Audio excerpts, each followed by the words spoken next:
যখন চিরতরে চক্ষু বন্ধ হইয়া যাবে, যখন তোমাকে সাদা 3টা কাপড় দিয়া প্যাঁচ দেবে, যখন তোমাকে মাথার ভিতরে, মাজার ভিতরে, পায়ের ভিতরে বাঁধবে, এখন তাকাইয়া দেখো কেমন দেখা যায়।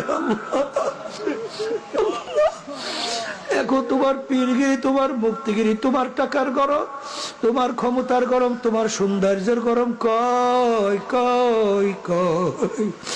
এখন মনকে বুঝাইয়া ডাক দিয়া বলো, মাথার বান্দে বুঝা গেল রে মন, আর কোন দিন মাথা নাড়ার শক্তি নাই। মাজার বান্দে বুঝা গেল রে মন, আর কোন দিন উঠে বসার শক্তি নাই।